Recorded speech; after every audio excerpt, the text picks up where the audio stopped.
A woman is about to be sold into slavery in the town square, and the only one who dares to speak up is the most fearsome gunman in the region. Will he come to save her, or just to buy another piece of merchandise? Before the final hammer blow, everything will change forever.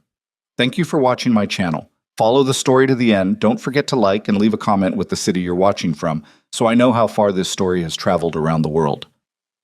Now, let's begin. The dust hadn't settled in Cedar Hollow since sunrise, and already the square smelled like sweat and fear.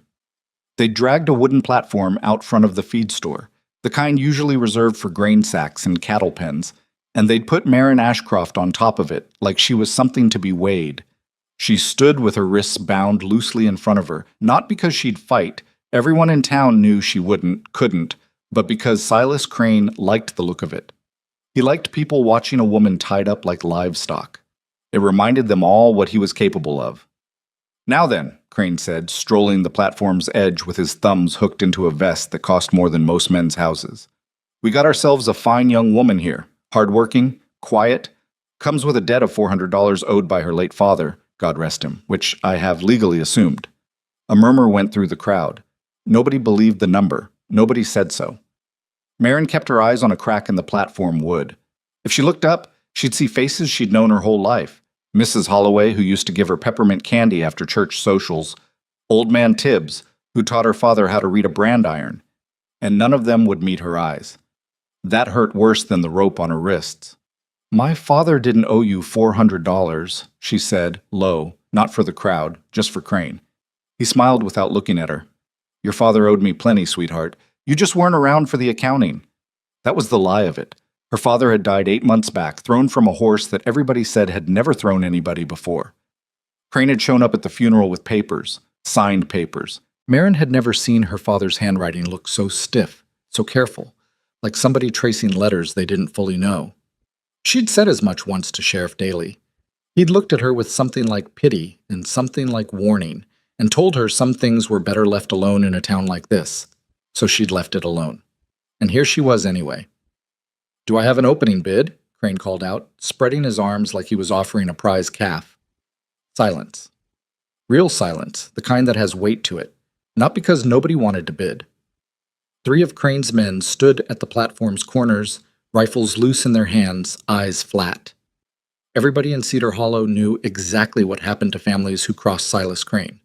The Pruitts had lost their water rights inside a month. The Delgados had been run clean off land their grandfather cleared by hand. Bidding against Crane's will wasn't bidding.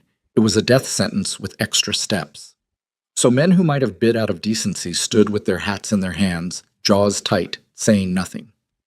$50, called one of Crane's own hired men, a formality, a number meant to set the floor for whatever Crane intended to pay himself, which was the real joke of this whole circus. He'd buy her, and her debt, and her labor, for whatever he wanted, because nobody would top his own man's bid.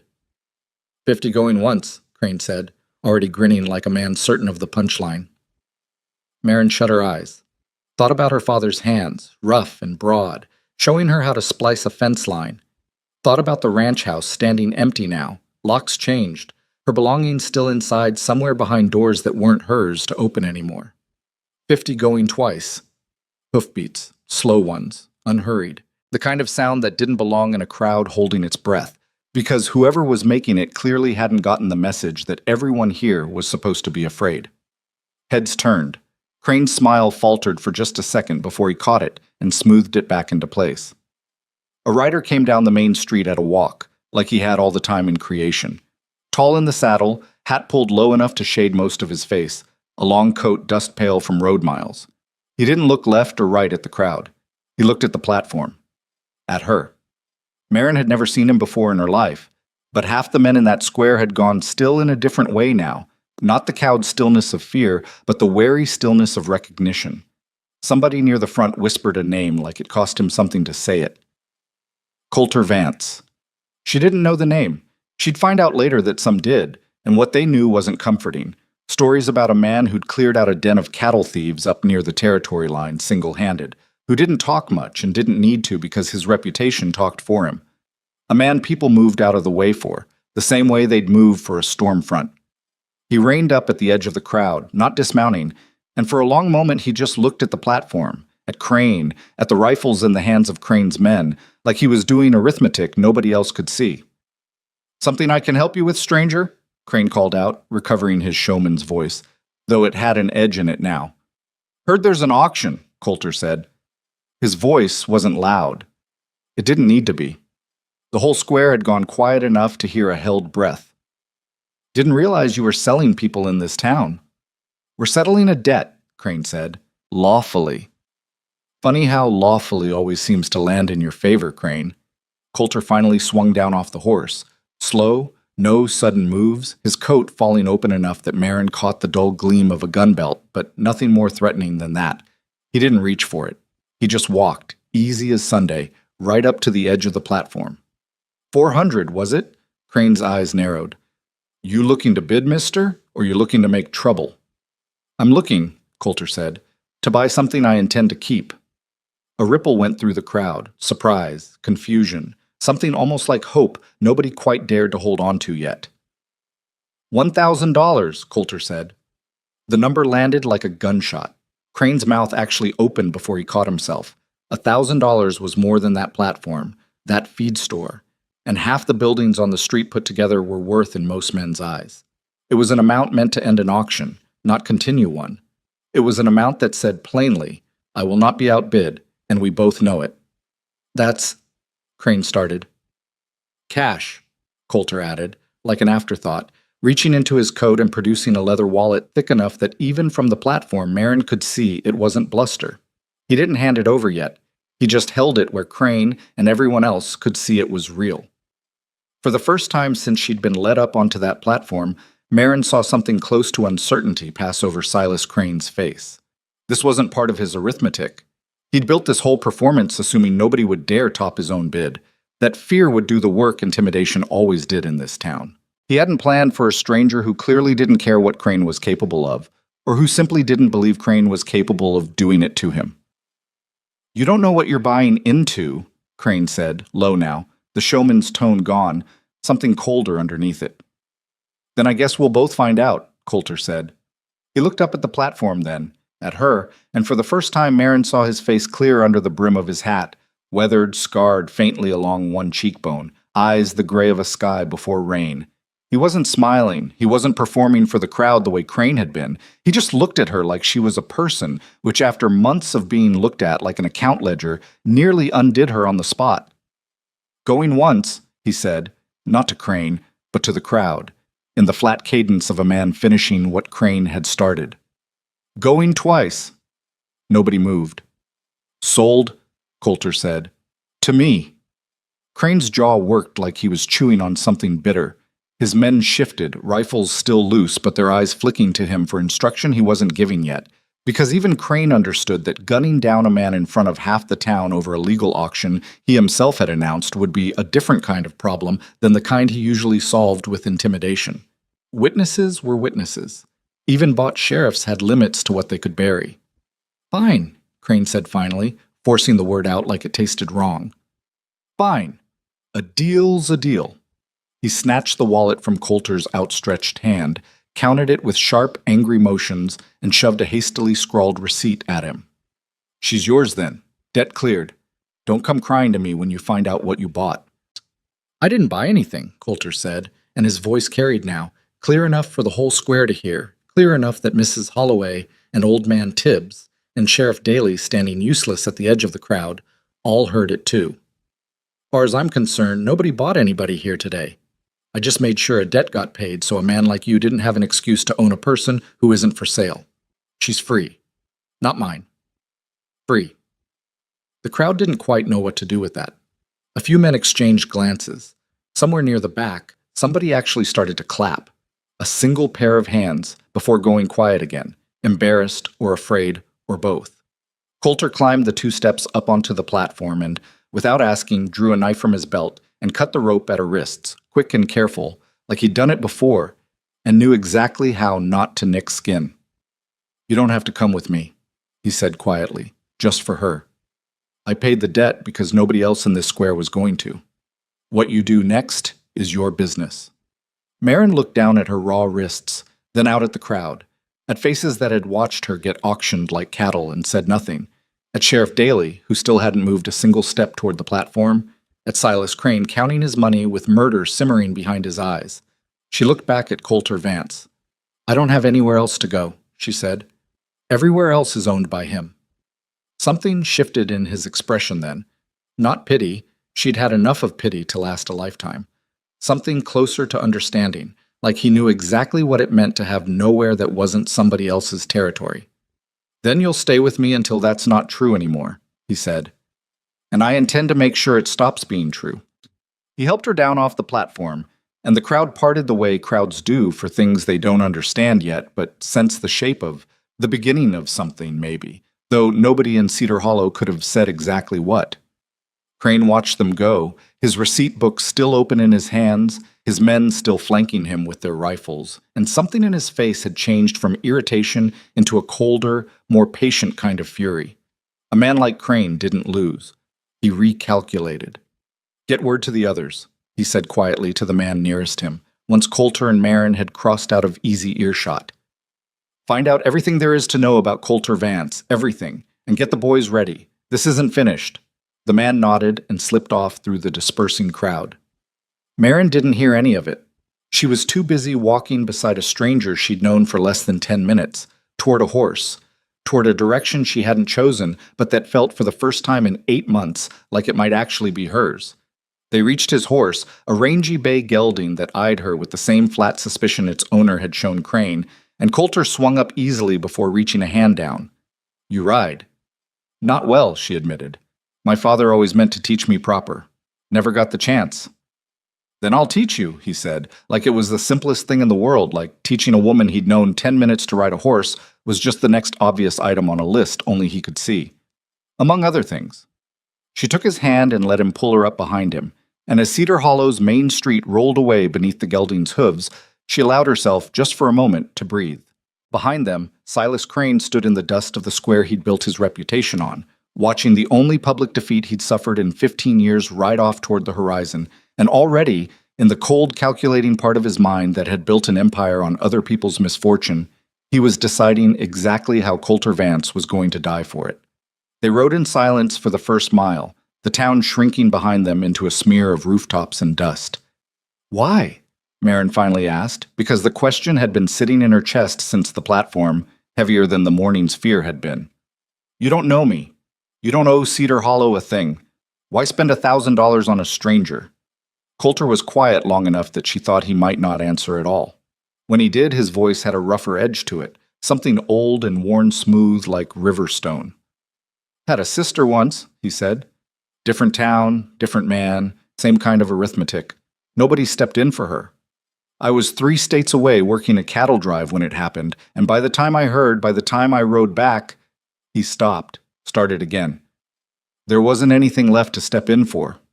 Marin didn't ask what happened. She didn't need to. The shape of it was there in the silence after, in the careful, deliberate way he held himself, like a man who'd built an entire life around making sure he was never 3 states away again. "I'm sorry," she said. "Wasn't your doing." He shifted in the saddle, glancing back at her for just a second. "I'm not telling you this so you'll feel beholden. I'm telling you so you understand I'm not doing this out of charity, and I'm not doing it because I think you need rescuing. I'm doing it because men like Crane only exist because enough people decide it's safer to look away. I got tired of being one of those people a long time ago." "He's not going to let this go," Marin said. "You embarrassed him in front of the whole town. He'll come for both of us."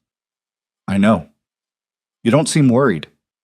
"I am worried," Coulter said, and there was something almost wry in it, the first hint of humor she'd heard from him. "I'm just better at not showing it than most men. Comes in useful." They rode on, the prairie opening wide in gold around them, and Marin found herself studying the back of this stranger's coat, the set of his shoulders, trying to make sense of a man who'd ridden into the worst day of her life and simply refused to let it end the way everyone, including her, had assumed it would. "Where are we going?" she asked. "My place. Small spread, about 2 hours out, nothing fancy. Nobody knows it's mine except a couple of people I trust, which right now is more valuable than you might think." He paused. "I'm not going to pretend this ends today, Marin. Crane's not the kind of man who loses quiet. But you're not going back on that platform. Not while I'm breathing. She believed him. That surprised her more than anything else that had happened that whole strange, terrible, unexpectedly hopeful day, that after 8 months of believing nobody, she'd found, in the space of 10 minutes, a stranger she somehow already trusted with her life. Behind them, miles back in Cedar Hollow, Silas Crane was already writing letters to men who owed him favors, to men with guns for hire and no particular loyalty to the law, to a town official or two who understood exactly which side their bread was buttered on. The auction was over. The war hadn't even started yet. The small spread Coulter called home sat tucked into a fold of land that didn't show itself until you were nearly on top of it. A low ranch house, a barn that had seen better decades, a corral with 2 horses besides his own. Smoke curled from a chimney that hadn't been lit in what looked like weeks. "Not much," he said, swinging down and reaching up to help her off the gelding. "But Crane doesn't know about it, and that's worth more than any porch swing." Marin's legs nearly buckled when her boots hit the ground. 2 hours of riding catching up with muscles that hadn't done that kind of work since she was a girl. Coulter caught her elbow without comment, steadied her, let go the second she found her footing again. "First lesson," he said. "Riding's easier on the body than walking, until it isn't. Give it a day, you'll be sore in places you didn't know could be sore." Is that supposed to be encouraging? It's supposed to be honest. I figure you've had enough people telling you pretty lies today. That landed harder than she expected, and she looked away toward the house, toward anything that wasn't his face seeing too much of hers. Inside, the place was sparse but clean, a man's house built for function, not comfort. A rifle over the mantel, a single chair pulled close to the stove. Marin stood in the doorway like she wasn't sure she was allowed to take up space in it. "You can sit," Coulter said, already moving to get a fire going. "Nobody's auctioning you in here." She sat. Watched him work. The easy competence of a man who'd lived alone long enough to do everything without thinking about it. After a while, he handed her a tin cup of coffee, bitter and strong, and dropped into the chair across from her like his bones had finally remembered how tired they were. "I need you to understand something," he said. "What happened today, in that square, Crane's not going to sit with that. Man like him, his whole power is built on people being too scared to test him. I tested him, in front of half the town, and he lost. He can't let that stand. So what happens now? Now we find out exactly how deep his rot goes, and we make sure everybody else finds out too." Coulter turned the cup in his hands. "I've heard things, riding through these parts the last year. Ranches that changed hands sudden-like, right after the owner died, or disappeared, or just packed up overnight, scared half to death. Always Crane's name attached, one way or another. Always some debt nobody could quite explain. Like my father's. Like your father's." He held her eyes. "Marin, I don't think your father owed Crane a cent." She'd suspected it for months, in the part of herself she hadn't let speak too loud, because speaking it loud meant accepting that her father hadn't just died in an accident, that something had been done to him, and to her, on purpose, by a man with enough money to make truth disappear. "Then prove it," she said, and her voice came out steadier than she felt. "Don't just tell me what you suspect, help me prove it." Something flickered across his face. Surprise, maybe, or something like respect. "That's not a small thing you're asking." "You bought my freedom for $1,000 in front of the whole town," she said. "I don't think you're a man who does small things." He almost smiled at that. Almost. "All right," he said, "then we start tomorrow. But you should know, if we do this, really do this, there's no riding away from it halfway through. Crane will come at us with everything he's got. Bounty men, hired guns. Maybe even the law, if Daly's bought as deep as I think he is. You sure that's a road you want to walk?" Marin thought about the platform, the rope on her wrists, the faces in the crowd that wouldn't look at her. "I've been standing still my whole life, watching things happen to me," she said. "I'd rather walk into something than keep standing still and waiting for the next bad thing to find me." Coulter studied her for a long moment, like he was recalculating something about her, the way he must have recalculated Crane back in the square. "All right," he said again, quieter this time. "Then we'll need to teach you a few things first. Can't fight a war standing still, like you said. You'll need to know how to ride proper, how to shoot if it comes to that, how to read a man's intentions before he acts on them. I won't always be standing next to you." "You think I can't learn?" "I think you've never had the chance to find out what you can learn," he said. "That's different." The next 3 weeks reshaped Marin Ashcroft in ways she wouldn't have believed possible standing on that auction platform. Mornings started before sunrise, Coulter walking her through the basics of sitting a horse properly, then trotting, then the long, bruising work of actually controlling an animal instead of just surviving its movement. She fell more times than she could count. The first few times he helped her up. By the second week, he just waited, arms crossed, until she got up herself. "That's not cruelty," he told her, the third time she glared at him from the dirt. "That's the only way you learn it sticks. Nobody on a battlefield's going to wait for you to feel ready." "You make it sound like we're going to war." "We are," he said simply. "Just not the kind with uniforms." Afternoons were for the rifle, an old Winchester he kept oiled and ready, that he handed her with more ceremony than she expected from a man so plain-spoken about everything else. "This isn't about turning you into a gunfighter," he said, showing her how to brace it against her shoulder. "It's about making sure you're never standing in front of a man with a weapon and nothing in your hands but fear. Even if you never fire a shot at another person in your life, I want you to know you could if it came down to it. That knowledge changes how a person carries themselves." She missed the target more than she hit it those first days. But there was something in the weight of the rifle, the recoil against her shoulder, that began to loosen something tight in her chest that had been wound since the funeral. Since long before the funeral, if she was honest. Since the years of watching her father grow quieter and more worried without ever telling her why. Evenings, they talked. Not about feelings, not at first. Coulter wasn't a man who reached easily for that kind of conversation. But about Crane. About the ranches.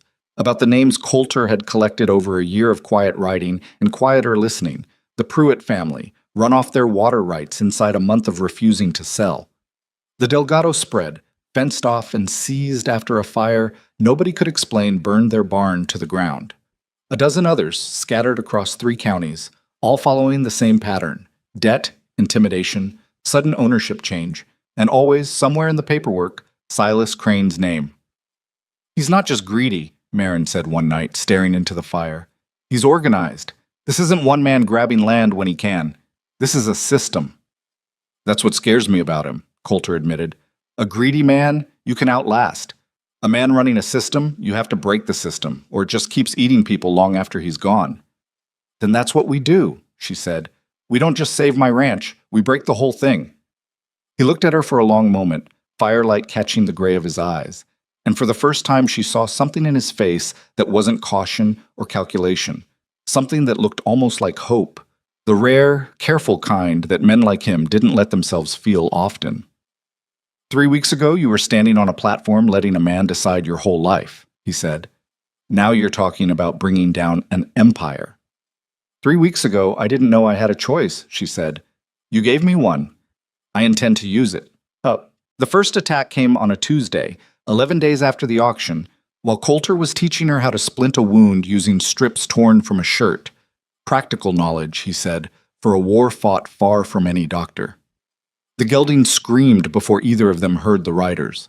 Coulter was up and moving before Marin had fully registered the sound, rifle in hand, shoving her toward the side of the barn with a hand against her shoulder. "Stay low. Stay behind the water trough. Don't come out unless I call you." "Coulter. Marin." His voice had gone flat, focused, a different man than the one who'd spent 3 weeks patiently correcting her grip on a rifle stock. "Trust me." She did. She hated herself a little for how easily she did, but she pressed herself behind the stone trough and watched 4 riders come up the trail at a hard gallop, dust boiling behind them, rifles already drawn. Coulter didn't run for cover. He stood in the open yard, rifle braced, and waited until they were close enough that missing wasn't an option. And then he put a round into the lead rider's shoulder with a precision that told Marin everything about why men in Cedar Hollow had gone quiet at the sound of his name. The rider went down hard. The other 3 scattered, firing wild, and Coulter dropped behind the water trough beside her, breathing hard, reloading with hands that didn't shake despite the chaos. "Crane's men?" she asked. "Crane's money," he said. "Probably hired out of the territory line, men who don't know us, don't care who's right, just know somebody's paying for trouble." He peered over the trough's edge, then ducked back as a shot chipped stone inches from his head. "There's 3 more of them than I'd like." A bullet whined past, close enough that Marin felt the air move. Her whole body wanted to fold in on itself. The old instinct, the auction platform instinct, to make herself small and hope it passed her by. She didn't let it. She reached for the second rifle Coulter had set against the trough that morning, the one he'd been teaching her to load that very afternoon, like some part of him had known they'd need it sooner than either of them wanted to admit. And she brought it up the way he'd shown her, brace against the shoulder, breathe out slow, find the front sight.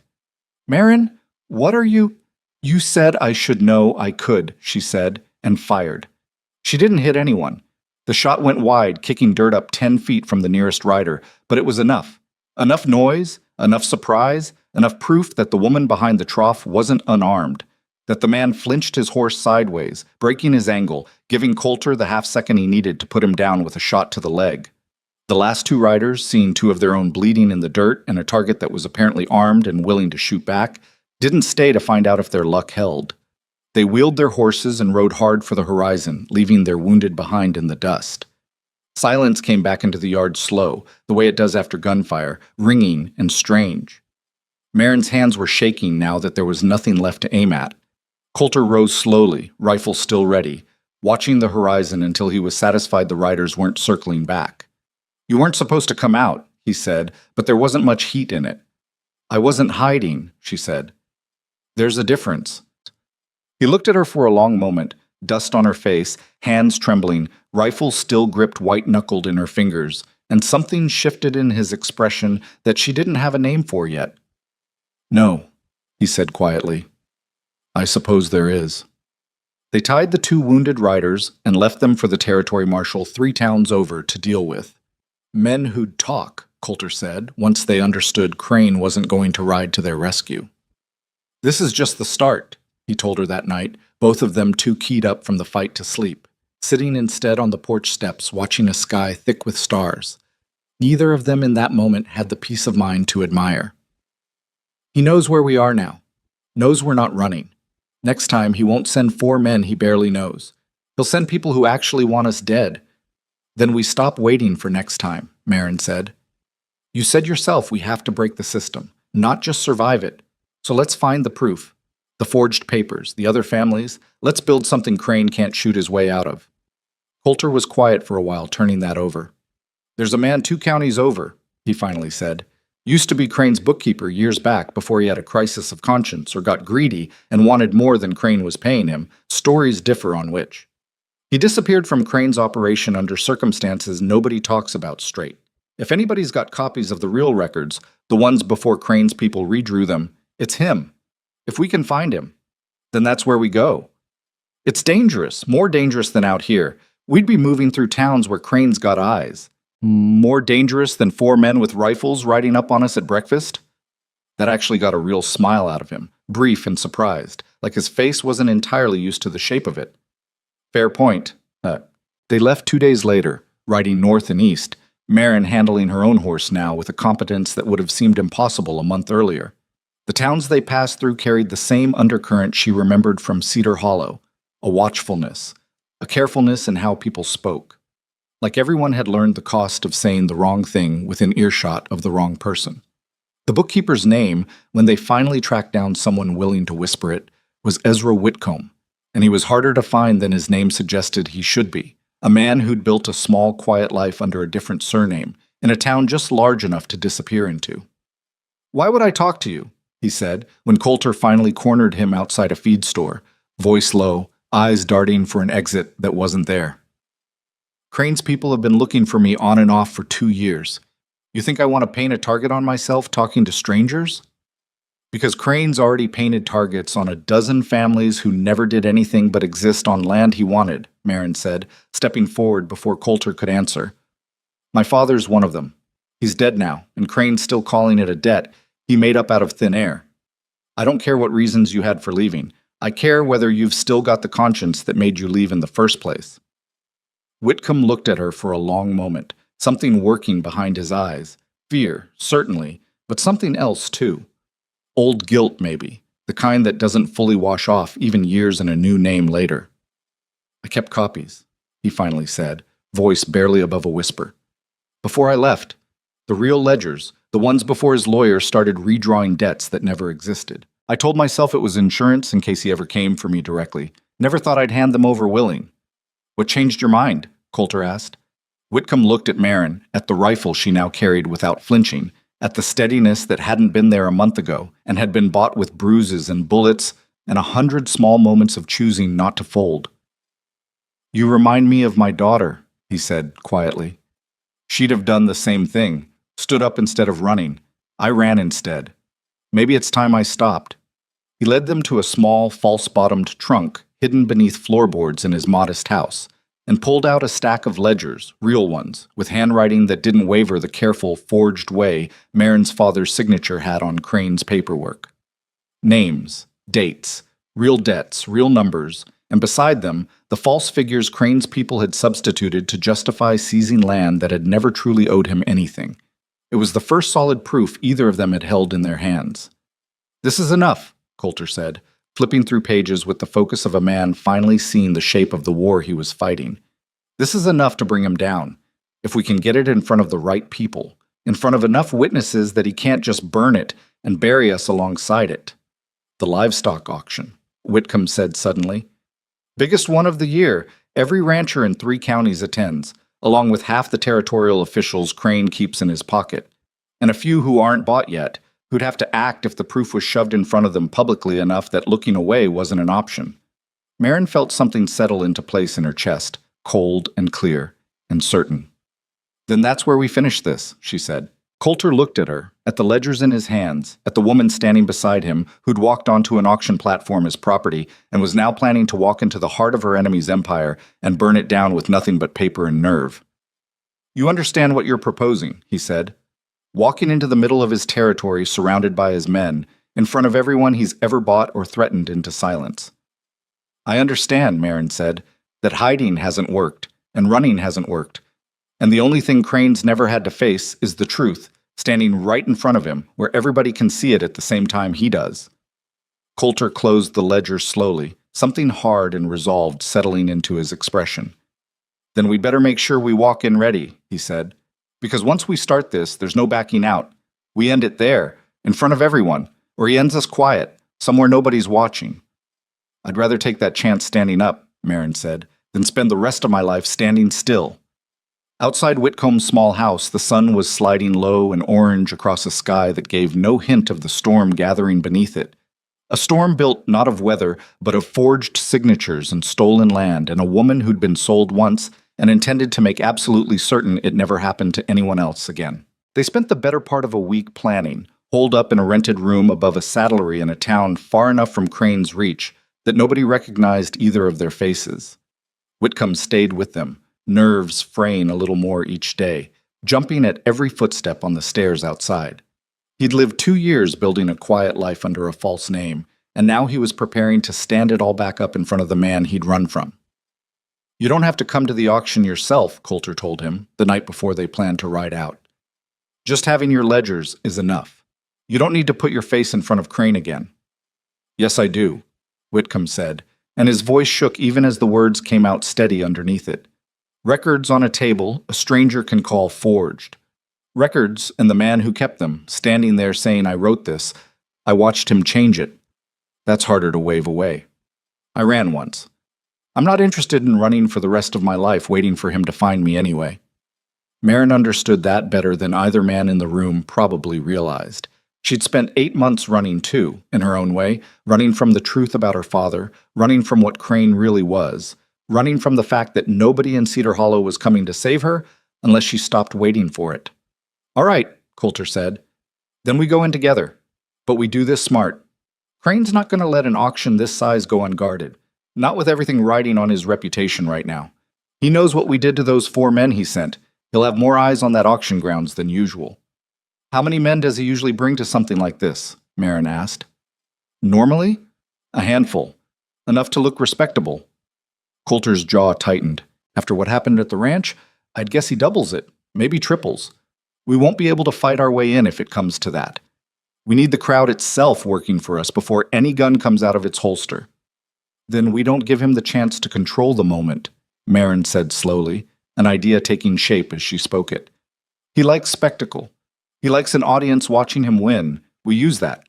We don't sneak the ledgers to some lawman in a back room where Crane can make them disappear before any one official even reads them. We do it in front of everyone, all at once. where he can't stop it without 300 witnesses watching him try. Coulter looked at her for a long moment, something complicated moving behind his eyes, pride maybe, mixed with the particular fear of a man who'd grown to care about someone walking willingly toward danger. "That's either the smartest plan I've heard," he said, "or the most reckless. Possibly both." "Most good plans are," Marin said, and the corner of her mouth tugged up despite the weight sitting in her chest. "You taught me that, or something close to it." The Larkspur County Livestock Auction was, by all accounts, the largest gathering of its kind for 100 miles in any direction. Ranchers from 3 counties, cattle buyers from as far as the rail towns, territorial officials looking to be seen shaking the right hands, and at the center of it all, presiding like a king holding court, Silas Crane. He'd built a reputation here over a decade, buying goodwill with charity to the church building fund and the schoolhouse repairs, smiling for every photograph, shaking every hand that mattered. The auction ground sprawled across open pasture just outside Larkspur proper. Pens of cattle, a central platform for the bidding itself, rows of wagons and buggies, and enough people milling between them that finding any single face in the crowd would normally be next to impossible, which was exactly what Marin and Coulter were counting on. They arrived separately, 2 days before the event, blending into the swelling crowd of ranchers and traders setting up camp on the ground's edges. Whitcomb came in a day later, disguised under a wide-brimmed hat and a beard he hadn't worn in 2 years, carrying the ledgers wrapped tight in oilcloth inside a saddlebag he never let out of arm's reach. "You're sure about this?" Coulter said to Marin the morning of the auction, both of them crouched behind a wagon at the edge of the grounds, watching Crane's men. And there were more of them now, just as he'd predicted, scattered through the crowd in 2s and 3s, trying and mostly failing to look casual. "I've never been more sure of anything," Marin said. Her hands weren't shaking. She noticed that distantly, with a kind of wonder, that the same hands that had trembled holding a rifle for the first time a month ago were steady now, steady the way they'd needed to be all along and just hadn't had the chance to learn it. "If this goes wrong, then it goes wrong with both of us trying," she said, cutting him off gently.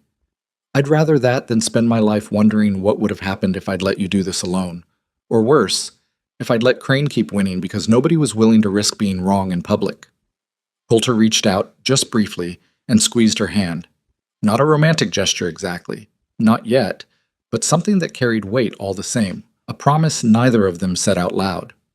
"All right," he said. "Let's finish this." The bidding had been running for nearly 2 hours when Marin made her way through the crowd toward the central platform, Whitcomb a few steps behind her, the ledgers no longer hidden but carried openly now in his arms like he'd finally decided hiding them had cost him enough years already. Crane stood near the platform's edge, deep in conversation with a territorial judge Marin recognized from the courthouse steps back in Cedar Hollow. A man whose presence here was no accident, she realized. Crane liked his witnesses curated. He liked an audience that already owed him something. She climbed the platform steps before anyone thought to stop her, and for a moment the crowd's attention, drawn by the unfamiliar sight of a woman walking up uninvited during a cattle bid, shifted toward her in a wave of confused murmurs. "Excuse me," the auctioneer started. "Miss, this isn't—" "I have something everyone here needs to see," Marin said, and her voice, though it shook at the very edges, carried clear across the gathered crowd. "Something about how a number of you came to own land that used to belong to other families. Families who are gone now, or run off, because of debts that were never real." The murmur turned into something sharper. Crane's head snapped toward the platform, his face going through a fast, ugly transformation. Surprise, recognition, and then a cold fury he fought visibly to smother back into his usual public calm. "This is a livestock auction," he called out, voice pitched to carry, pitched to sound reasonable, even as his eyes promised something else entirely. "Whatever grievance this woman has, this isn't the place." "It's exactly the place," Marin said.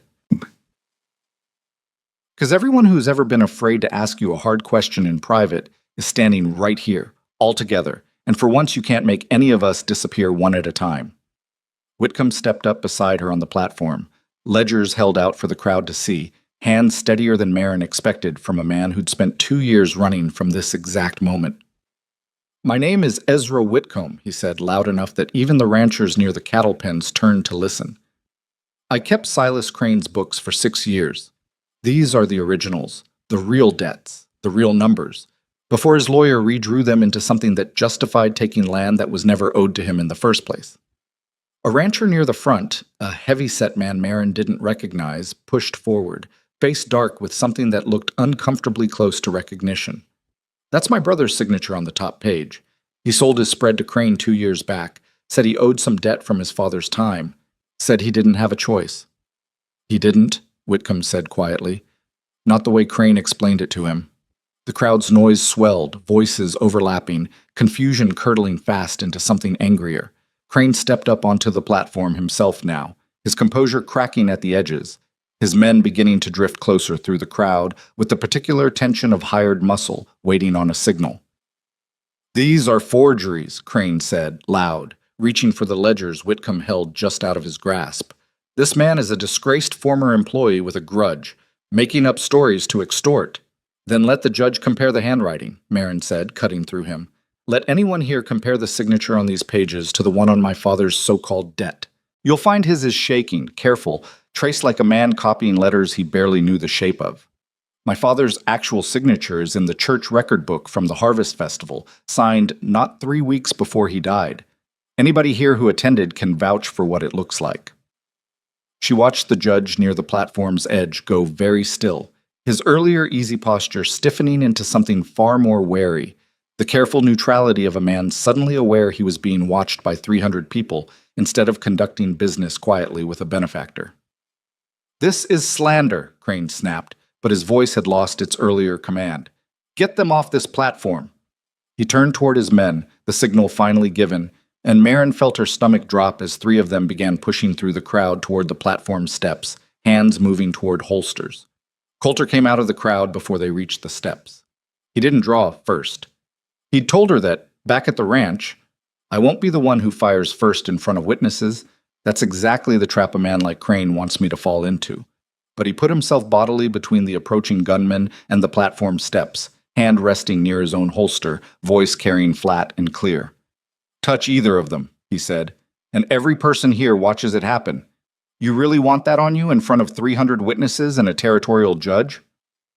The gunman hesitated, eyes flicking to Crane for instruction. It was the hesitation that did it, the visible, public moment of men deciding whether to commit murder in front of an audience that included a man with legal authority. One of Crane's hired men actually backed half a step, and that single crack in the unified front was enough. "He's bluffing," Crane snarled. "Shoot him if you have to. I'll handle the—" "Crane!" The voice came from the crowd itself this time. A rancher, older, weathered, a man Marin didn't know, but whose face carried the particular hardness of someone who'd just watched his suspicions confirmed in public. "My cousin lost his ranch to you 3 years back. Same story. Debt nobody could explain, signature that didn't look right, and when he tried to fight it, your boys ran his cattle off a ridge in the middle of the night and called it an accident." "That's not—" Crane started. "I'm not finished," the rancher said, and something in his tone made even Crane's remaining composure falter. "I didn't say anything back then because I was scared what happened to my own place if I did. Watching this happen here, today, in front of everybody, I'm done being scared." More voices rose now, scattered through the crowd, each one a small admission that had been sitting unspoken for years. A story about a forged signature, a sudden fire, a debt that never made sense, a family that left town overnight and never explained why. It came in pieces, overlapping, messy, the way truth usually surfaces when it's been buried under fear for a long time. But it came. And Crane stood on the platform watching the foundation of everything he'd built crack open in real time in front of the very people he'd spent a decade cultivating as witnesses to his generosity.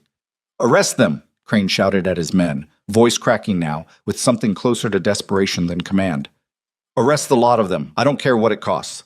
That was when his own men finally broke. One of them, a broad-shouldered man Marin recognized vaguely from the earlier attack at the ranch, the leader of that first failed raid, lowered his rifle entirely and stepped back from the platform.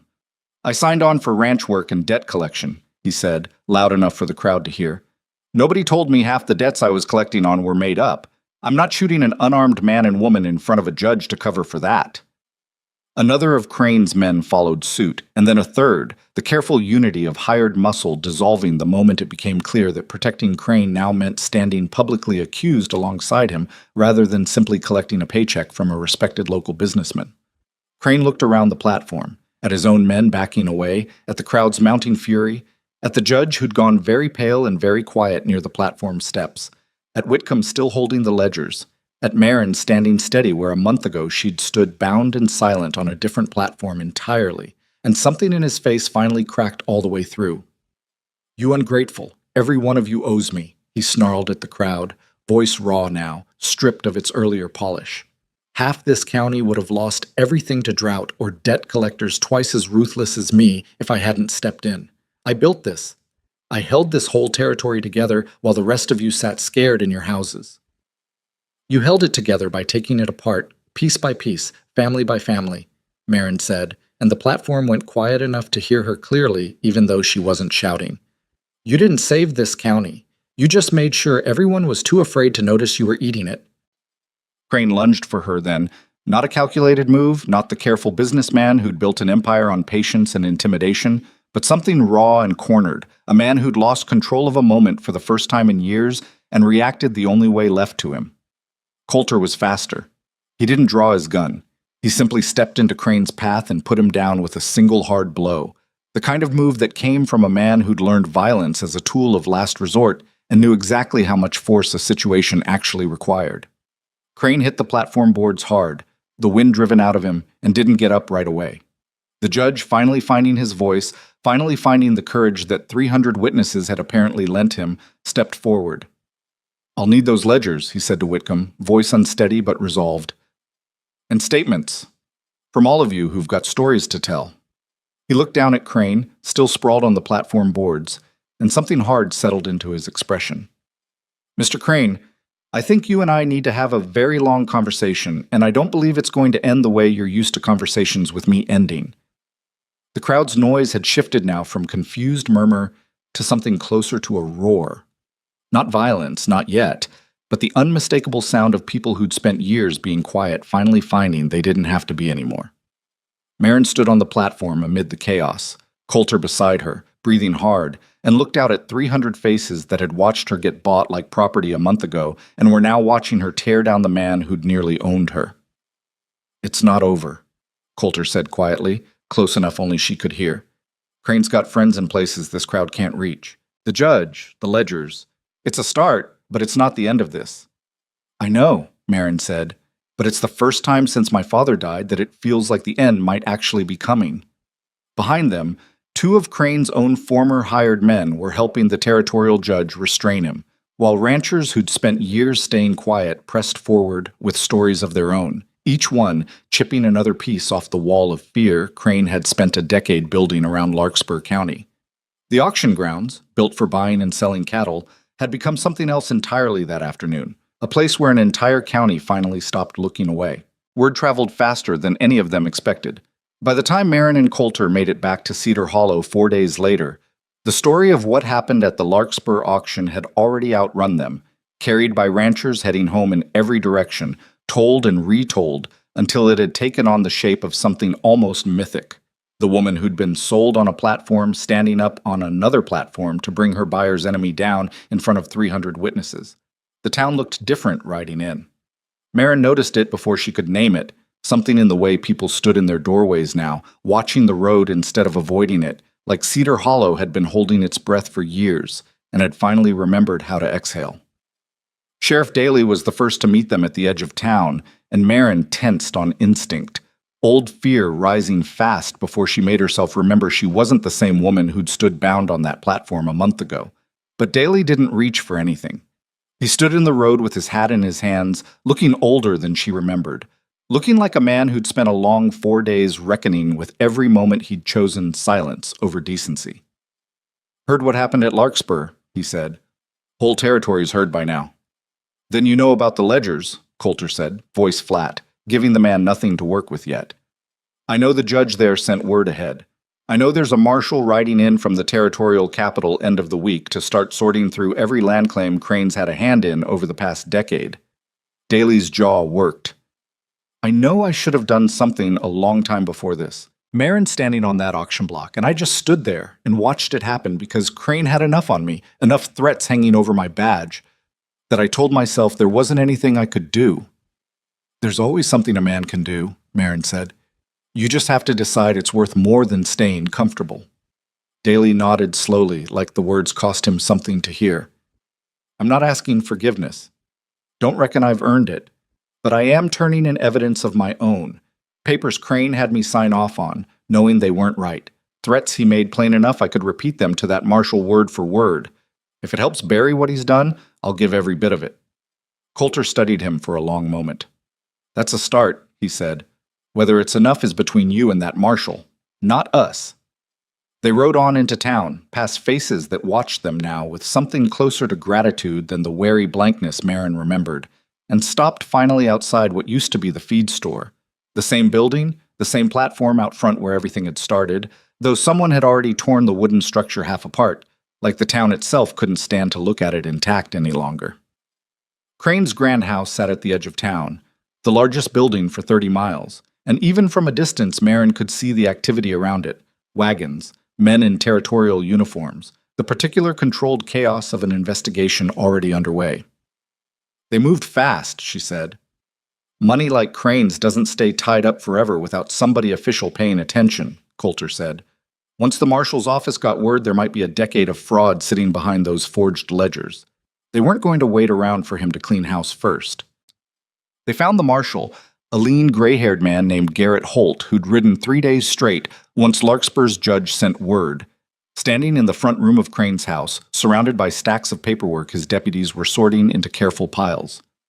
Miss Ashcroft, he said when Marin and Coulter were shown in, and there was something almost formal in the way he said it, like he was already treating her as a witness whose word would matter in whatever followed. I understand you and Mr. Vance here are largely responsible for this coming to light. We had help, Marin said. A lot of it. People who finally found the nerve to talk. That's usually how these things go, Holt said. One person stops being afraid, and it gives everybody else permission to stop too. He gestured at the paperwork around him. We found enough here to keep territorial courts busy for a year, forged debts going back 9 years. At least 14 ranches we can already confirm were seized on fraudulent paper, probably more once we finish sorting. 14, Coulter repeated, low. That we've confirmed. Could be more. Holt's mouth tightened. Your father's claim is one of the clearest, Miss Ashcroft. The signature doesn't match anything else in his hand, not even close. And we found correspondence between Crane and his lawyer discussing how to make a forged debt look convincing enough to hold up if anyone questioned it. They didn't expect anyone would. Most people didn't. Marin stood very still, hearing it laid out plain like that. Not suspicion anymore, not the careful, frightened wondering she'd carried for 8 months, but confirmation, written in Crane's own hired hand, that her father had been murdered for land, his death dressed up as accident, his name forged onto a debt that never existed. Where is he? She asked. Crane. Holding cell 3 towns over until the territorial court's ready to try him properly. Holt studied her face carefully. You want to see him? No, Marin said, and was surprised by how easily the word came, how little she actually wanted to look at Silas Crane's face again. I just wanted to know he's not walking free somewhere, deciding how to come back at us. He's not walking anywhere for a long while, Holt said. Between the fraud, the seized land, and what's coming out about that accident with your father, territorial law doesn't go easy on men who hire other men to make a death look natural. Something in Marin's chest, wound tight for 8 months, finally loosened. Not into relief, exactly. Relief felt too small a word for it, but into something like the first deep breath after holding her air too long. The weeks that followed were slower, less dramatic than the auction, but in their own way harder, the long, grinding work of rebuilding what Crane had spent years tearing apart. The 14 confirmed families began returning, some from towns they'd fled to, others from relatives' houses where they'd been living crowded and uncertain since losing their land. Marin met most of them as the territorial court worked through each claim, the Pruitts, weathered and wary but slowly unclenching as the marshal's office confirmed their water rights had been stolen, not forfeited. The Delgados, whose barn fire turned out, under careful investigation, to have been set deliberately by men on Crane's payroll, evidence buried until now under the same fear that had kept everyone quiet for years. I don't know how to thank you, Mrs. Delgado told her, the day the family's deed was formally returned, her voice thick, with an emotion that didn't have an easy name. We'd given up.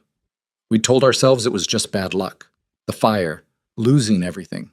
We didn't let ourselves believe somebody had done it on purpose, because believing that meant believing nobody was ever going to make it right. "You don't need to thank me," Marin said. "You just need to keep what's yours and make sure nobody ever takes it from you again without a fight." It wasn't always that clean. Some families didn't want their land back so much as they wanted the years returned to them, the time spent scraping by somewhere unfamiliar, the children who'd grown up displaced and uncertain. Marin learned slowly that justice didn't erase what had already happened. It just made sure it stopped happening to the next family in line. Her own ranch took longer to reclaim than most, tangled up in the particular cruelty of Crane having held the deed personally rather than selling it off the way he had with some of the others. The territorial court moved through the paperwork with the same careful thoroughness as everything else, and by the time the final seal was stamped returning the Ashcroft land to her name, 6 weeks had passed since the auction at Larkspur. Coulter rode out with her the day she finally walked the property again. The house standing empty and dust-covered, locks long since changed back, her father's belongings still sitting where Crane's men had left them after clearing her out months before. She stood in the doorway for a long moment before she could make herself step inside. "You don't have to do this today," Coulter said quietly behind her. "Nobody's forcing a deadline on grief." "I know." She breathed out slow. "I think I need to, though. I've spent so long either running from what happened here or fighting to fix it that I never actually let myself just stand in it and feel what it cost." She walked through the house room by room, touching things. Her father's chair by the window, still angled the way he always left it. A shelf of books he'd read to her as a girl, dust thick on their spines. The kitchen table where they'd eaten 1,000 ordinary meals she hadn't known to treasure until they stopped. In her father's room, she found a small wooden box tucked beneath a loose floorboard, the same kind of hiding place Whitcomb had used for his ledgers, like the whole territory had learned the same hard lesson about what needed protecting from men like Crane. Inside were letters, her father's handwriting, careful and familiar, nothing like the trembling forgery on Crane's debt papers, documenting his own suspicions in the months before he died. Notes about strange visits from Crane's associates, a draft of a letter to the territorial governor he'd apparently never finished, raising concerns about land seizures happening across the county that he'd started to notice a pattern in. "He knew," Marin said quietly, reading through the pages with hands that shook now for an entirely different reason than fear. He was already trying to do something about it before Crane, before whatever happened on that ride. Coulter read over her shoulder, his expression hardening. He was building a case, same as we did, just slower, just alone, without anybody backing him up. He looked at her. "That's likely why Crane moved when he did. Your father wasn't just one more name to seize land from. He was a threat to the whole operation." Marin held the letters for a long time. Grief and a strange, fierce pride tangled together in her chest.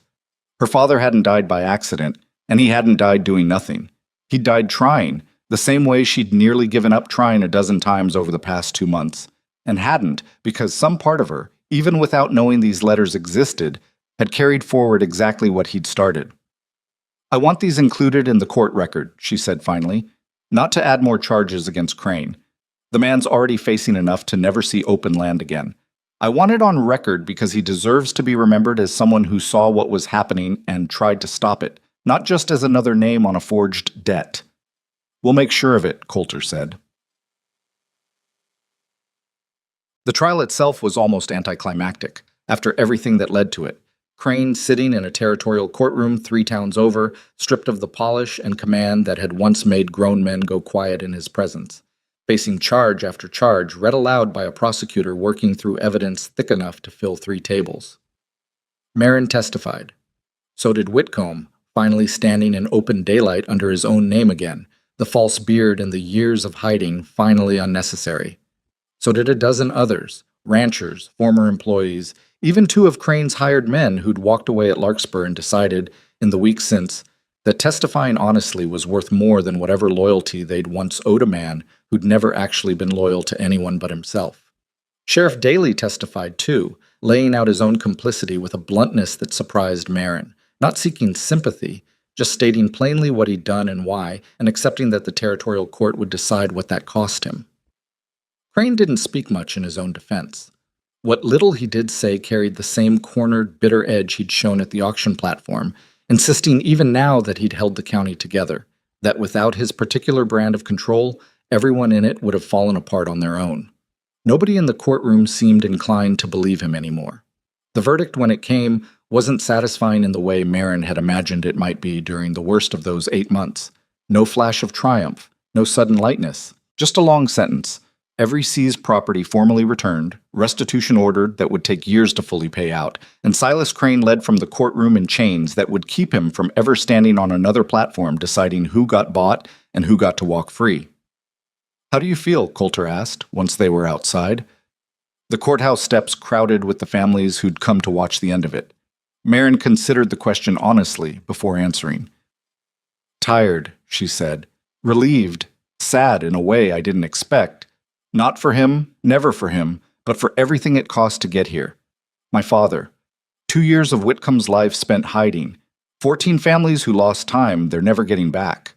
She looked at Coulter, at the steady, careful man who'd ridden into the worst day of her life and refused to let it stay that way.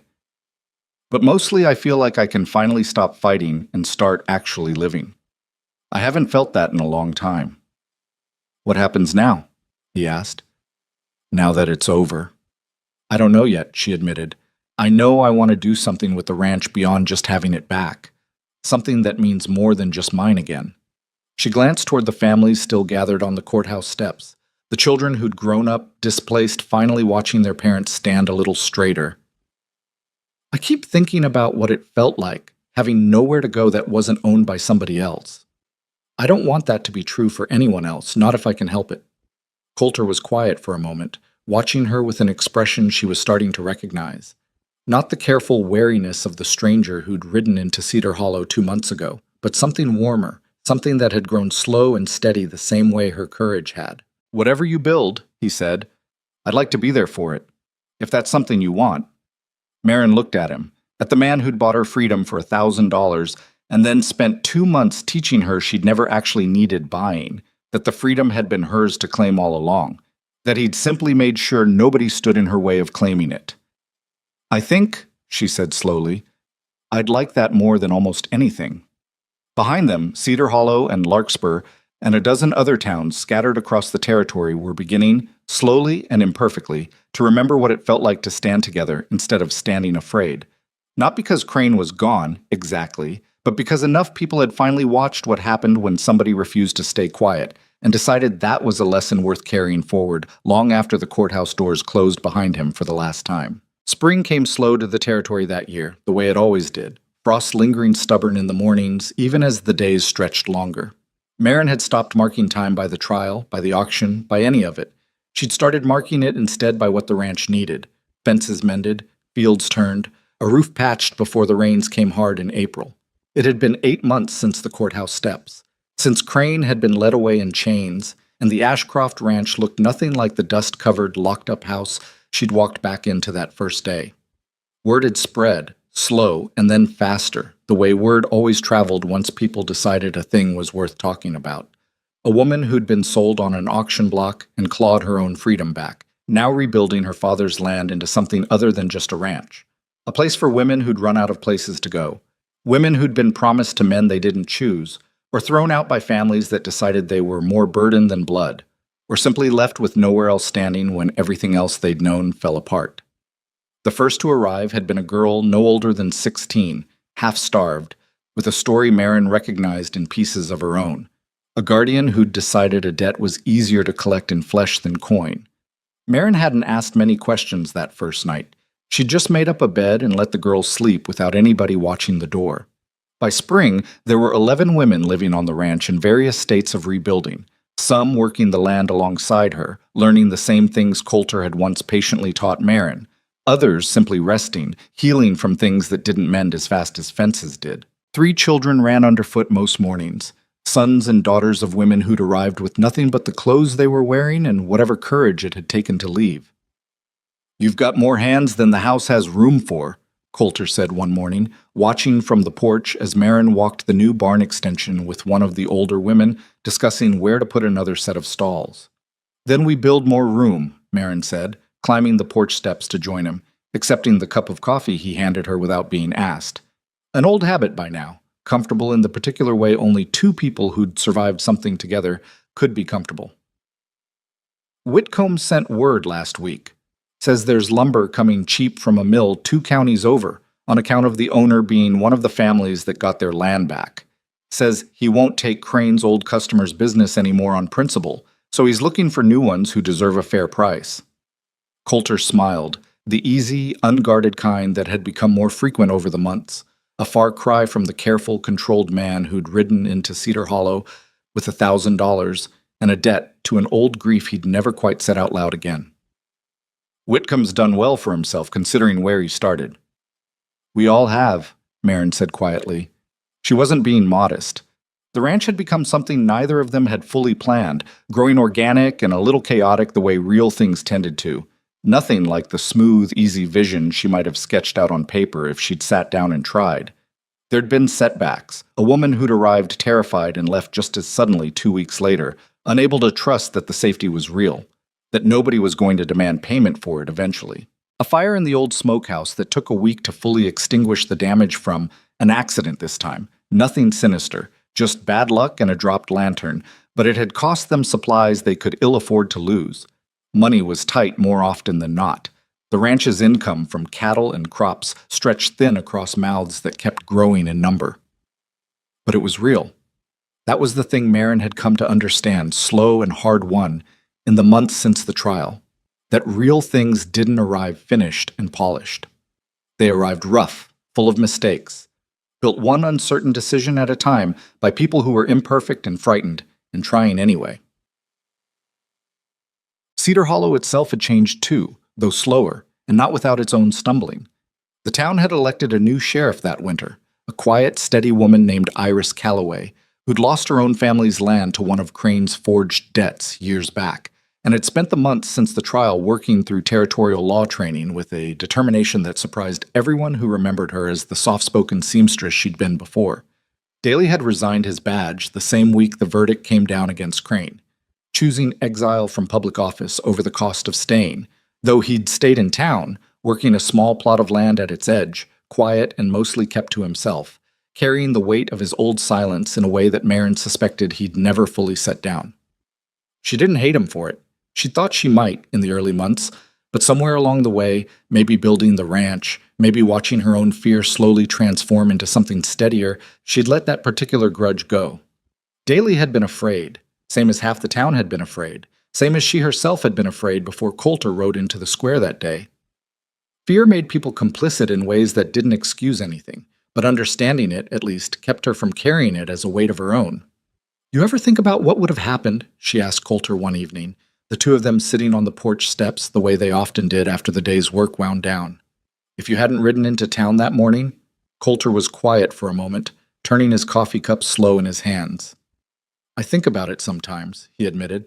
Wonder if Crane would still be standing, still buying up land, still convincing an entire county that fear was just the natural cost of living somewhere with men like him in charge. I used to think you saved me, Marin said. I don't think that anymore. I think you just made it possible for me to save myself. There's a difference, even if it doesn't always feel like one in the moment. What's the difference? Coulter asked, genuinely curious, the way he still sometimes was about the things she'd come to understand that he hadn't quite worked through himself. Saving somebody makes them dependent on the person who did the saving, Marin said. What you did was different. You stood between me and the worst of it long enough that I had room to figure out I had strength of my own. You didn't carry me through any of it. You just made sure I didn't have to face it completely alone while I learned to carry myself. Coulter was quiet for a long moment, looking out at the ranch spread before them, the new barn extension, the women working the fields in the long evening light, the children chasing each other between the fence posts with the particular unguarded laughter of kids who finally felt safe enough to be loud. My sister never got that chance, he said finally, voice rough in a way it rarely was. Nobody stood between her and the worst of it. Nobody gave her room to figure out her own strength because the men around her made sure she never had room to discover it existed.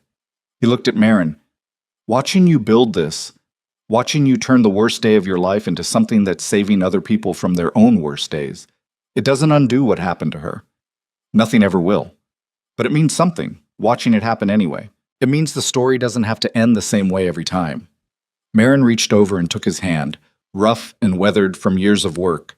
Neither of them had been born into so much as forced to learn, and held it without saying anything for a while, because some things didn't need more words layered onto them.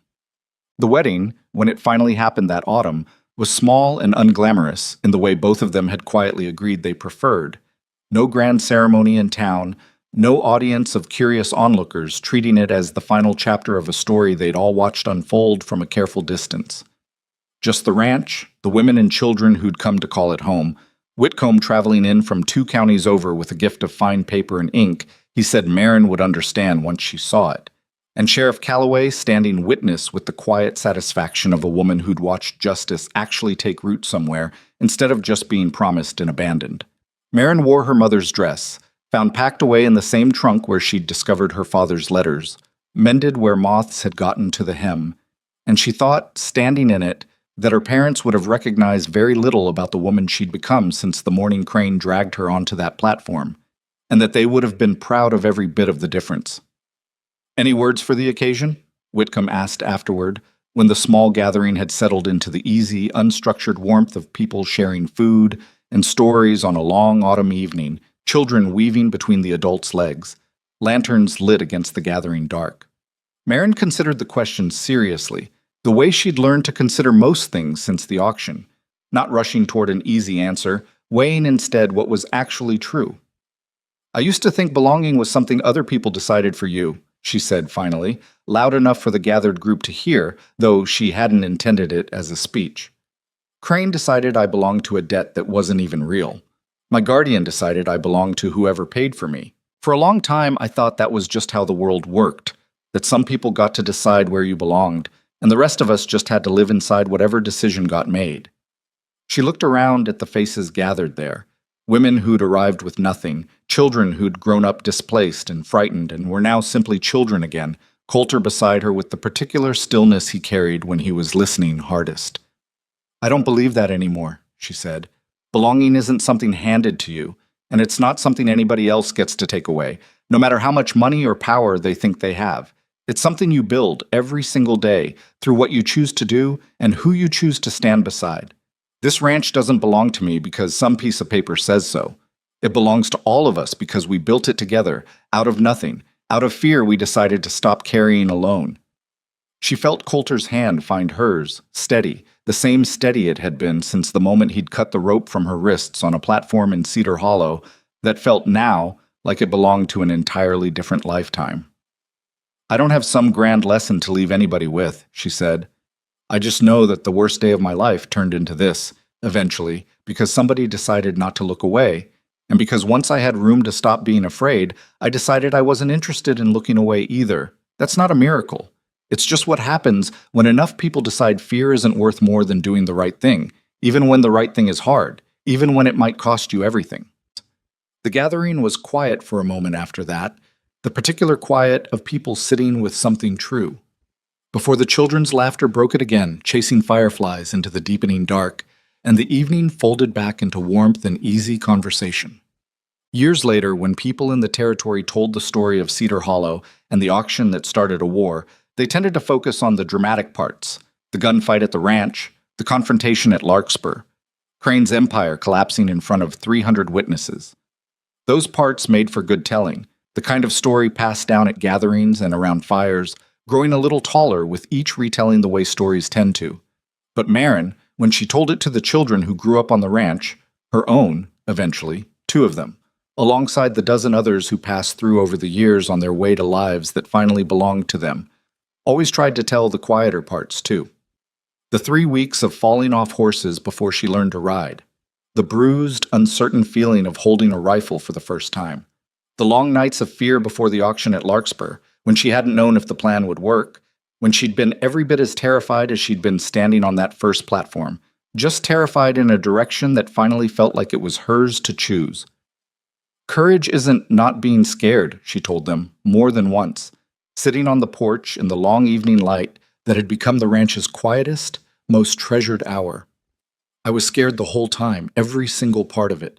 Courage is just deciding the thing you're scared of isn't bigger than the thing you're fighting for." Coulter never did fully shed the watchfulness that had marked him since his sister's death, that careful awareness of a man who'd learned the cost of looking away too late once and never wanted to risk it again. But the ranch had softened something in him too, over the years. The lonely drifting cowboy who'd ridden into Cedar Hollow with nothing but a horse, a debt to an old grief, and $1,000 he'd been saving for reasons even he hadn't fully understood at the time, had become, slowly and without much ceremony, a man who belonged somewhere, who had people who'd notice if he didn't come home at night, who had built, alongside a woman he'd once paid to free rather than to own, something neither of them could have imagined standing in that dusty square the morning it all began. The auction platform in Cedar Hollow's square was long gone by then, torn apart the week after Crane's trial and never rebuilt. The wood used instead for a community schoolhouse the town raised together that following spring, a small, deliberate choice, turning the place where a woman had once been sold like property into a place where children learned to read and ask questions and grow up believing the world owed them more than silent fear. Marin liked to think her father would have approved of that particular justice, the kind that didn't just punish what was wrong, but built something better in its place. The ranch kept growing, kept taking in women who needed somewhere safe to land, kept teaching them, the way Coulter had once taught her, that survival and living were two very different things, and that the difference between them was usually just a matter of someone, somewhere, refusing to let fear have the final say. Not every story that arrived on the ranch ended easy. Some women left and never found their footing elsewhere. Some children carried scars that healing couldn't fully smooth over no matter how much time and safety surrounded them. Mara never pretended otherwise and never dressed the work up as more triumphant than it actually was. It was hard, unglamorous, daily work, full of setbacks and slow progress and small victories that didn't always feel like enough in the moment. But it was real. And it was theirs.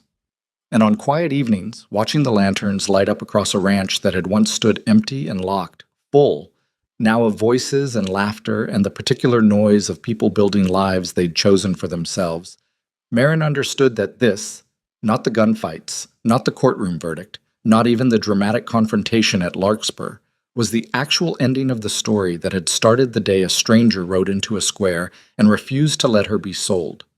This was what freedom actually looked like once you got past the fighting for it. Not a single triumphant moment, but years of ordinary days built one choice at a time by people who'd decided that belonging was something worth building together, no matter how long it took or how much it cost to get there. Cedar Hollow itself had changed too, though slower, and not without its own stumbling. The town had elected a new sheriff that winter, a quiet, steady woman named Iris Calloway, who'd lost her own family's land to one of Crane's forged debts years back, and had spent the months since the trial working through territorial law training with a determination that surprised everyone who remembered her as the soft-spoken seamstress she'd been before. Daly had resigned his badge the same week the verdict came down against Crane, choosing exile from public office over the cost of staying, though he'd stayed in town, working a small plot of land at its edge, quiet and mostly kept to himself, carrying the weight of his old silence in a way that Marin suspected he'd never fully set down. She didn't hate him for it. She'd thought she might in the early months, but somewhere along the way, maybe building the ranch, maybe watching her own fear slowly transform into something steadier, she'd let that particular grudge go. Daly had been afraid, same as half the town had been afraid, same as she herself had been afraid, before Coulter rode into the square that day. Fear made people complicit in ways that didn't excuse anything, but understanding it, at least, kept her from carrying it as a weight of her own. "You ever think about what would have happened?" she asked Coulter one evening, the two of them sitting on the porch steps the way they often did after the day's work wound down. "If you hadn't ridden into town that morning?" Coulter was quiet for a moment, turning his coffee cup slow in his hands. "I think about it sometimes," he admitted. "Wonder if Crane would still be standing, still buying up land, still convincing an entire county that fear was just the natural cost of living somewhere with men like him in charge." "I used to think you saved me," Marin said. "I don't think that anymore. I think you just made it possible for me to save myself. There's a difference, even if it doesn't always feel like one in the moment." "What's the difference?" Coulter asked, genuinely curious, the way he still sometimes was about the things she'd come to understand that he hadn't quite worked through himself. "Saving somebody makes them dependent on the person who did the saving," Marin said. What you did was different. You stood between me and the worst of it long enough that I had room to figure out I had strength of my own. You didn't carry me through any of it. You just made sure I didn't have to face it completely alone while I learned to carry myself." Coulter was quiet for a long moment, looking out at the ranch spread before them. The new barn extension, the women working the fields in the long evening light, the children chasing each other between the fence posts with the particular unguarded laughter of kids who finally felt safe enough to be loud. "My sister never got that chance," he said finally, voice rough in a way it rarely was. Nobody stood between her and the worst of it. Nobody gave her room to figure out her own strength, because the men around her made sure she never had room to discover it existed. He looked at Marin. "Watching you build this, watching you turn the worst day of your life into something that's saving other people from their own worst days, it doesn't undo what happened to her. Nothing ever will. But it means something, watching it happen anyway. It means the story doesn't have to end the same way every time." Marin reached over and took his hand, rough and weathered from years of work. Neither of them had been born into so much as forced to learn, and held it without saying anything for a while, because some things didn't need more words layered onto them. The wedding, when it finally happened that autumn, was small and unglamorous in the way both of them had quietly agreed they preferred. No grand ceremony in town, no audience of curious onlookers treating it as the final chapter of a story they'd all watched unfold from a careful distance. Just the ranch, the women and children who'd come to call it home. Whitcomb traveling in from 2 counties over with a gift of fine paper and ink he said Marin would understand once she saw it. And Sheriff Calloway standing witness with the quiet satisfaction of a woman who'd watched justice actually take root somewhere instead of just being promised and abandoned. Marin wore her mother's dress, found packed away in the same trunk where she'd discovered her father's letters, mended where moths had gotten to the hem, and she thought, standing in it, that her parents would have recognized very little about the woman she'd become since the morning Crane dragged her onto that platform, and that they would have been proud of every bit of the difference. "Any words for the occasion?" Whitcomb asked afterward, when the small gathering had settled into the easy, unstructured warmth of people sharing food and stories on a long autumn evening, children weaving between the adults' legs, lanterns lit against the gathering dark. Marin considered the question seriously, the way she'd learned to consider most things since the auction, not rushing toward an easy answer, weighing instead what was actually true. "I used to think belonging was something other people decided for you," she said finally, loud enough for the gathered group to hear, though she hadn't intended it as a speech.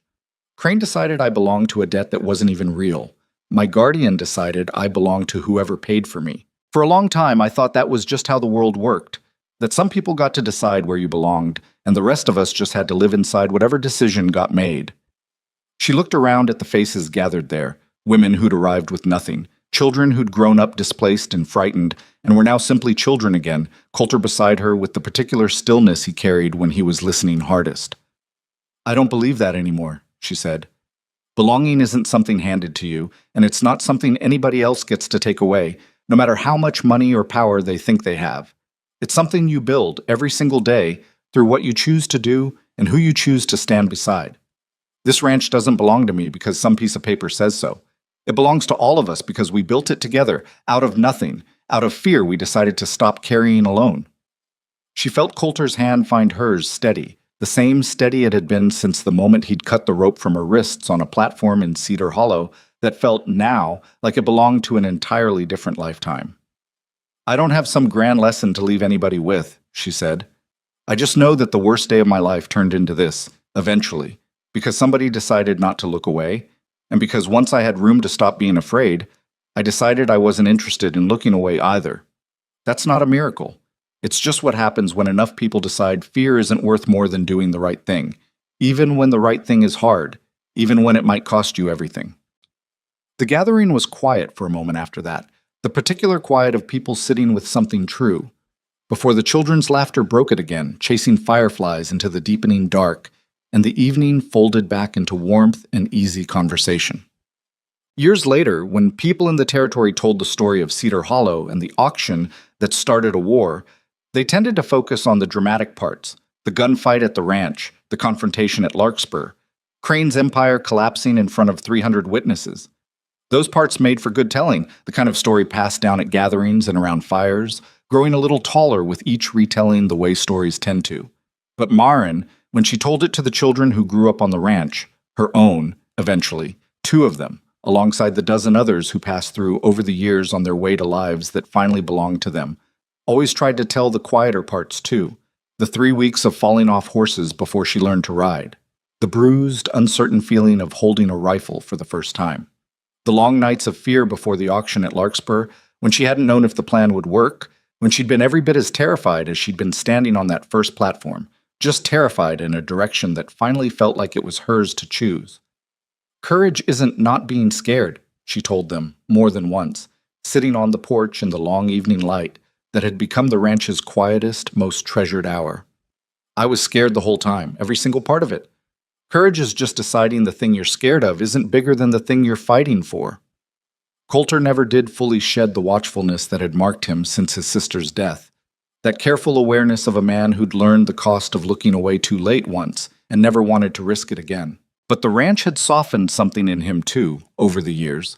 The lonely, drifting cowboy who'd ridden into Cedar Hollow with nothing but a horse, a debt to an old grief, and $1,000 he'd been saving for reasons even he hadn't fully understood at the time, had become, slowly and without much ceremony, a man who belonged somewhere, who had people who'd notice if he didn't come home at night, who had built, alongside a woman he'd once paid to free rather than to own, something neither of them could have imagined standing in that dusty square the morning it all began.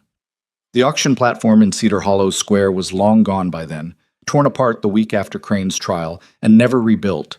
The wood used instead for a community schoolhouse the town raised together that following spring. A small, deliberate choice, turning the place where a woman had once been sold like property into a place where children learned to read and ask questions and grow up believing the world owed them more than silent fear. Maren liked to think her father would have approved of that particular justice, the kind that didn't just punish what was wrong, but built something better in its place. The ranch kept growing, kept taking in women who needed somewhere safe to land, kept teaching them, the way Coulter had once taught her, that survival and living were 2 very different things, and that the difference between them was usually just a matter of someone, somewhere, refusing to let fear have the final say. Not every story that arrived on the ranch ended easy. Some women left and never found their footing elsewhere. Some children carried scars that healing couldn't fully smooth over no matter how much time and safety surrounded them. Maren never pretended otherwise, never dressed the work up as more triumphant than it actually was. It was hard, unglamorous, daily work, full of setbacks and slow progress, and small victories that didn't always feel like enough in the moment. But it was real, and it was theirs. And on quiet evenings, watching the lanterns light up across a ranch that had once stood empty and locked, full now of voices and laughter and the particular noise of people building lives they'd chosen for themselves, Maren understood that this, not the gunfights, not the courtroom verdict, not even the dramatic confrontation at Larkspur, was the actual ending of the story that had started the day a stranger rode into a square and refused to let her be sold. This was what freedom actually looked like, once you got past the fighting for it. Not a single triumphant moment, but years of ordinary days built one choice at a time by people who decided that belonging was something worth building together, no matter how long it took or how much it cost to get there.